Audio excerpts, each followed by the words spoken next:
Season 37, war number 11, and we are up against 4 Loki. Today my team will be Tigra, Kitty and Omega Sentinel. This is gonna be a busy war. I have the full 13 fights. I'm taking Path 5 in Section 1, that Nick Fury, Galan, Mordo and Apocalypse.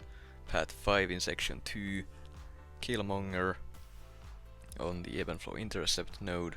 All the right side mini bosses as well as the Thing boss.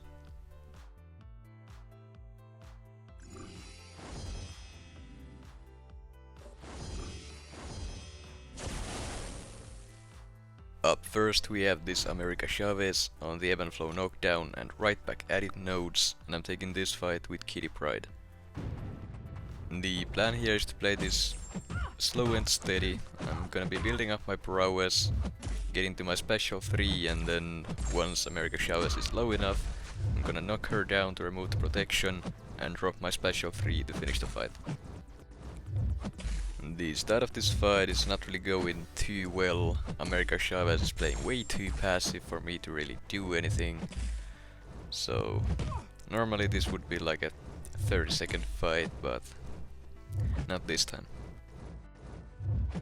To deal with her specials, I like to use Kitty Pryde's face blocking. So instead of dexing the second hit of her special 1 or facing it, I dash at her early and then hold block while facing is still up and block the hit. Doing so allows you to deal with the special without having to trigger dexterity, so you don't have to worry about mystic dispersion, and you also don't lose prowess for causing the hit to miss. You can also safely punish the special after blocking that last hit. Her recovery time is not fast enough to be able to dash out or parry you. Now that she is low enough and the protection is down, I go ahead and throw my special 3, which with the passive fury from the Ebb and Flow node is more than enough to finish the fight.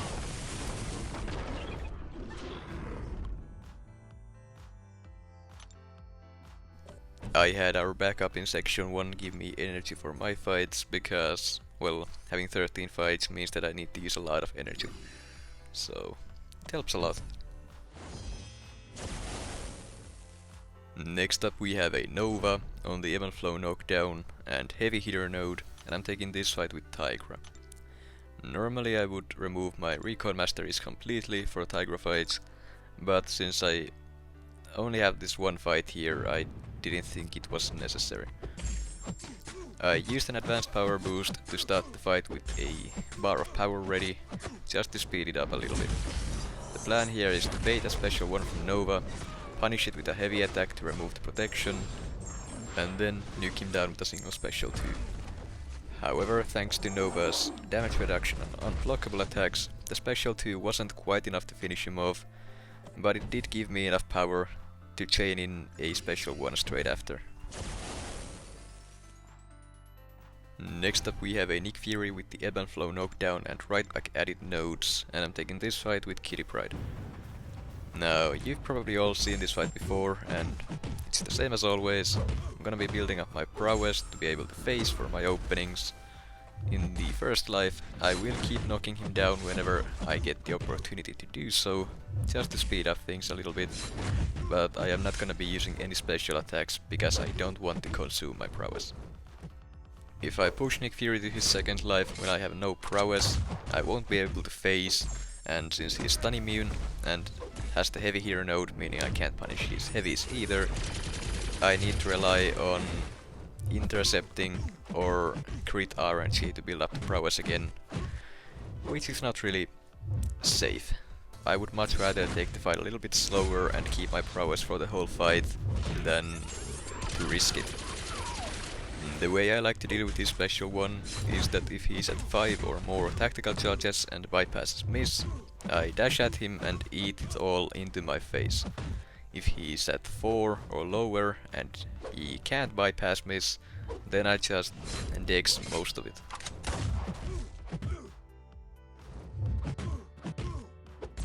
Whenever I fight Nick Fury on Ebb and Flow nodes, I always try to remove the protection before bringing him down to his second life.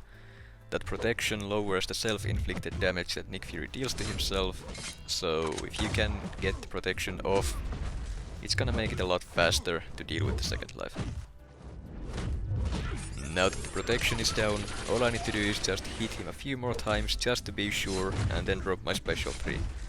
I got it out just in time, and with those prowesses and the passive fury from the ebb and flow node, this will be more than enough damage to finish the fight.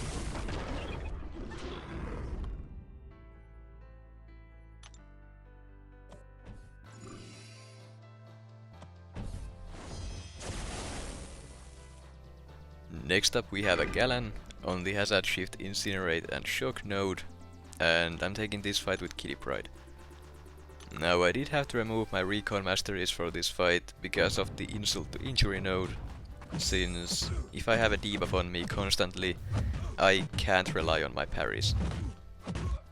The basic game plan here is to only hit him during the Incinerate phase, and then use the passive stuns from the White Magneto pre-fight to build up my prowess. I can't really hit him directly during the shock phase, because any debuff on me will lower my defensive ability accuracy, which then can stop my parry stuns from landing, as well as me from gaining any prowess when those parries do land. So it's just better to not hit him during the shock phase. To deal with his special 1, I just phase them and cause them to miss to deal some extra damage. I don't phase block them because, well, losing some prowess from phasing the hits is not an issue here, because all I need to do to be able to trigger my phasing again is to just parry him once. And again, since having enough prowess to phase is not an issue in this fight, I do go ahead and use my big special 2s to speed up the fight.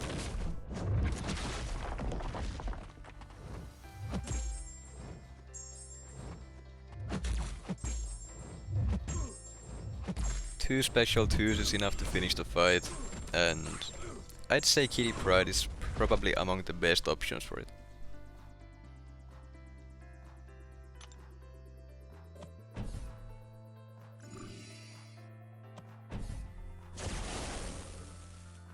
Next up we have a Mordo on the Scared Stiff node, and I'm taking this fight with Pryde. I put on my full recoil masteries for this fight and a few of the other fights coming up after this, just to make them that much faster and easier. Now I also do have the White Magneto pre-fight here, just to speed up the fight a bit and make it a little easier.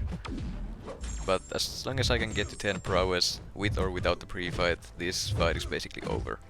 I just used the unblockable from the Tigra synergy to get my openings, 2 medium light combos for the whole fight, and that is basically all there is to it. Now I did mess up here and I failed to bait a special from him in time, and he got to his special 3. But as soon as I saw him go red, I had just enough time to dash at him to trigger my phasing a single frame before he could throw that special 3. I went ahead and slowed time the video there so you could see it better, but yeah, I did not have an invulnerability boost on here, so that might have saved me. Now that Mordo is this low, all I need to do is just throw my special 3 to finish the fight. Definitely a little bit scary with that special 3, especially since I didn't have the invulnerability boost on. But I don't think it would have cost me a death, since Mordo's special 3 doesn't hit that hard. Still, it was pretty scary.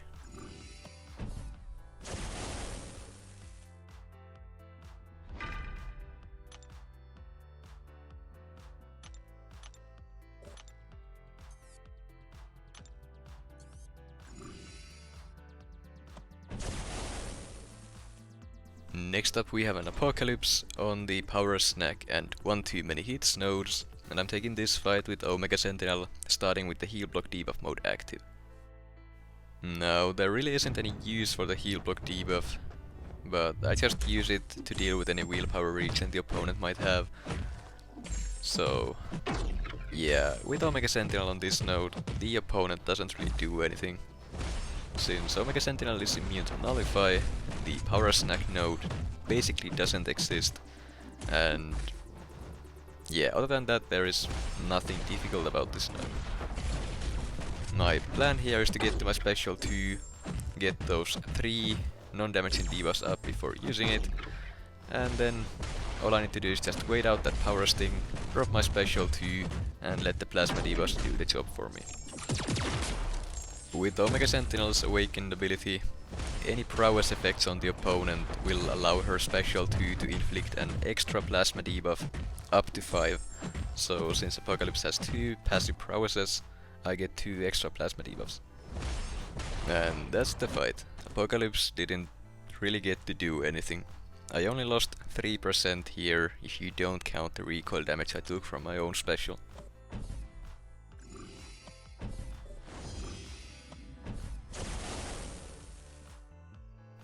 Next up we have a Mojo on the Ebb and Flow intercept node, and I'm taking this fight with Pryde.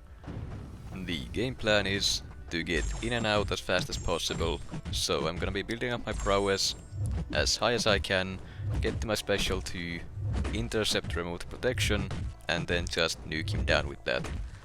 And if everything goes well, that should be enough to drop him.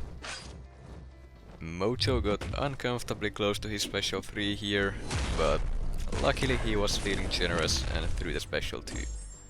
Now I have enough prowess to be able to just nuke him down with the special 2, but before that I need to land the intercept remote protection.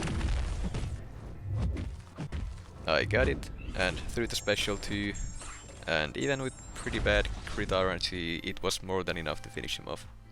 Even if it hadn't, I had enough power from the mutant power boosts to throw a second special 2 straight after. Next up we have a Pryde on the Ebb and Flow intercept and Mighty Charge nodes, and I'm taking this fight with Omega Sentinel. I didn't use any pre-fights so that I start the fight in the Cowardice debuff mode, because, well, any Cowardice effects on Pryde basically make her useless. With a Cowardice effect active, she can't gain prowess, she loses all the prowess she already had, and that just means that she can't phase, she won't go unblockable on the special 2, she doesn't inflict Incinerate through your block with the special 1, so she doesn't do anything defensively. Or offensively, really. With all of her abilities removed and her small health pool, this is a very simple and a pretty quick fight.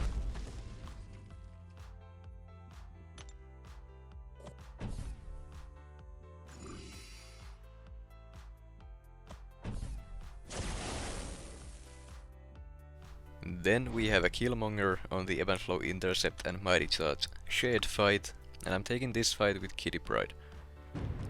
Now the plan here was to just get to my special 2 with 20 prowess, remove the protection and nuke him down with that, but I couldn't really line it up all too well. I had some issues here at the start building up my prowess, so when I do get to my special 2, I didn't have quite enough prowess to be confident that the special 2 would finish him off, so I had to change my plan. Instead of nuking him down with my special 2, I'm just gonna be playing it slower, keep my phasing, just do normal combos, well, normal medium light combos, to take him lower, and once he's pretty low I'm gonna nuke him down with a special 3 instead.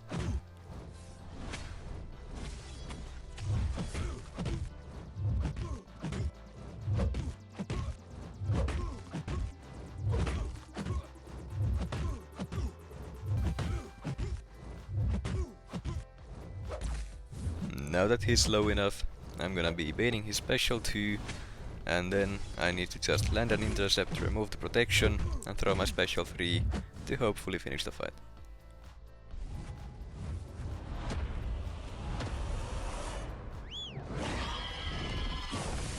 And it did. And not the fastest fight against Killmonger here, but not the worst one either.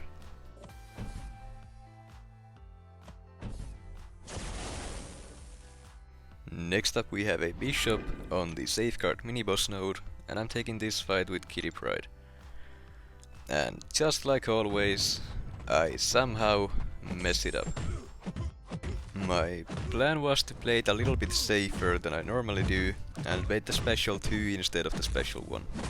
And to deal with the special, I would either face it or face block it. Both ways have their uses. If you completely face the special, you deal more damage, but you do also lose more prowess. If you face block it, at least one hit of it, you do less damage, but you also don't lose as much prowess. One other thing that is also good about it is that you gain power for the hit that you eat, which isn't really helpful in this specific fight since I'm not using specials, but it also has its uses. And here is where I messed up this fight. I just got comboed for no real reason, and yeah, I really don't know why I always mess up against Bishop, but it is what it is.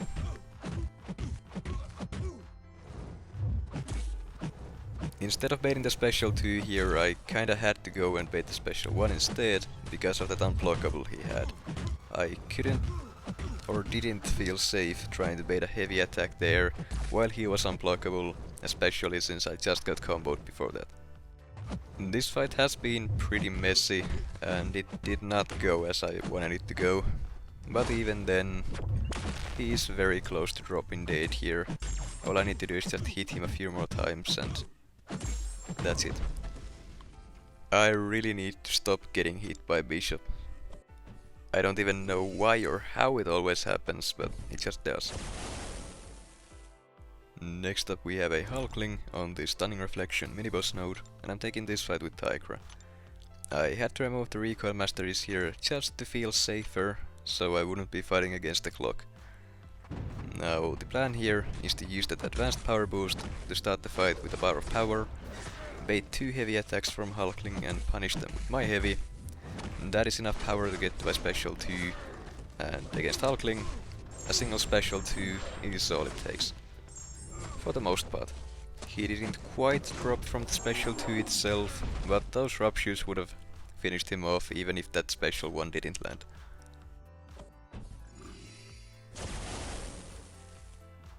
Next up we have a Modok on the Brute Force mini-boss node, and I'm taking this fight with Pryde. And I do have the White Magneto pre-fight here to allow me to build my prowess faster and easier. Now unfortunately, I had to put on my recoil masteries back on for this fight, again to just make me feel safer taking it. All these mastery changes are getting very expensive for me, but well, that was to be expected when I decided to go for a new personal record this season. Now the game plan here against Modok is to just get above 10 prowess for the unblockable and then do medium light combos for the rest of the fight. Whenever Modok gets to his special 1, I do go ahead and bait it, and I don't face it, I dex it. It's 3 hits and facing it just costs too much prowess, so I find it better to just dex it instead.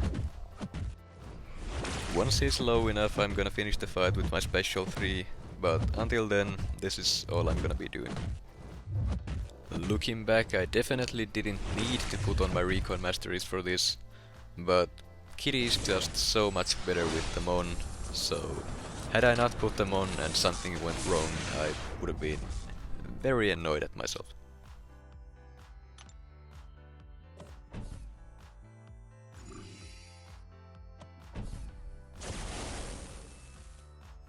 Then for the final fight of the war, we have a Thing boss that I'm gonna be taking with Tigra. Now, again I had to do some mastery changes here and take off the recoil masteries, because I don't want to fight against the clock with Tigra. Not removing the recoil masteries for a boss fight with Tigra did cost me a perfect season in the past, and I don't want to repeat that. Well, even though this season has already been ruined with a single death, I really don't want to add another one to that. Now I'm sure most of you have already seen me take a Thing boss with Tigra before, but in case there are people who haven't, I'm quickly gonna explain how I take this fight with Tigra. Now the most important thing about taking this fight is to remember to never leave Thing at 15 rock stacks at the end of your combo, heavy or a special attack. Because if you leave him at 15 rock stacks and your neutralize falls off, your next hit will trigger his unstoppable. The unstoppable buff trigger happens before the neutralize is applied, so the buff will trigger. If you ever find yourself in a situation where Thing has 15 or more rock stacks, you need to be able to bait a special attack before hitting him again. Otherwise, you will get smacked. As for the spacing against Thing, for his heavy attack you can either dash back twice and drop your heavy attack after the third hit of Thing's heavy, or you can dash back once and quickly throw your heavy attack after the second hit of his. There is a nice space between the second and the third hit of his heavy, which gives you more than enough time to get your own heavy in between those. As for his special one, well, it depends. Sometimes dashing back 3 times is enough to get the proper spacing, other times you need a 4th dash back in there. And sometimes dashing back 4 times leaves you a bit too far away from him, in which case you need to throw a single light attack in there to get a little bit closer before throwing your heavy attack. Being able to recognize what you need to do and when against Thing, it does take some practice and getting used to Tigra in general, but in the end it is pretty simple to do. As for the special 2, it is a lot easier. You simply just dex the last hit of his special 2 and drop your heavy straight after. And there we have it. Another Thing boss, definitely not my cleanest one, but a solo is a solo. We unfortunately did end up losing the war 5-6, which definitely sucked. But it is what it is.